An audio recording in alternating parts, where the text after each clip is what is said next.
Hi everyone, this is Neel, Raithatha, consultant audiologist and director of Clearwax.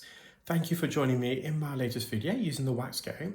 And here we have a patient who attended with bilateral, impacted and matted, really dry, crusted wax and dead skin. Now, I forgot to include the pre-oiling stage here, but this is their right ear. I initially treated their left ear, which is more complex, and I will upload that in a separate video. But I just put the drops in straight away, and they used a Q-tip, and they really lodged this.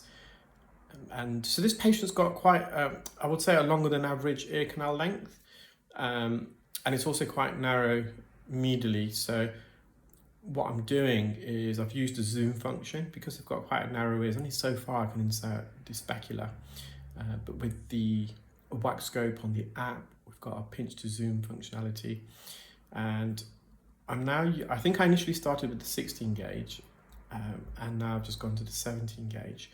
And this is right up against the eardrum, as you can see. And the key thing here is you don't want to apply too much pressure because you could be pushing it up against the eardrum, possibly causing a bit of discomfort. So I'm kind of trying to hover over the sheet of wax and skin, and then slowly bringing it forwards. And then once I've brought it away from the eardrum, I can now look for a good suction grip and start manipulating it out. So you can see I've somewhat loosened it. It is trapped in the anterior recess, and you'll be surprised how much actually comes out the anterior recess in a moment. These are the awkward fiddly ones when you're struggling to get a grip and it's matted, so the hairs does reduce suction power.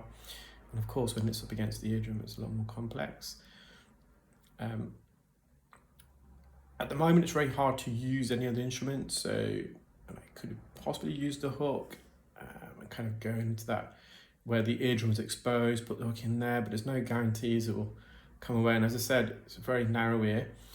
With the forceps, the angle isn't quite there yet. There's nothing easily for me to grab, and it will be in a moment, but by the time I positioned it, I felt it was coming away. So right now, I possibly could have used forceps, but it was kind of coming away with suction. And also, the ear canal is very narrow, so when you open the jaws, you just be careful that you don't, either side of the jaws doesn't touch the osseous portion, but so it's a lot narrower than it looks because we've magnified it.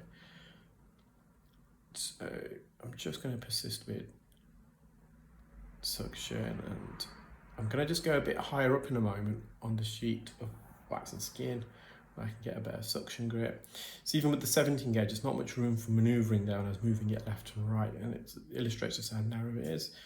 There's a bit of dry skin at the base. There's also some debris just beyond the anterior recess. We just left that. Now this patient did have a bit of discomfort as well, so I don't want to the objective is just to make the patient hear. You can see all those matted hairs on the eardrum as well. Well, I hope you enjoyed that video, guys. Take care, keep well, speak soon.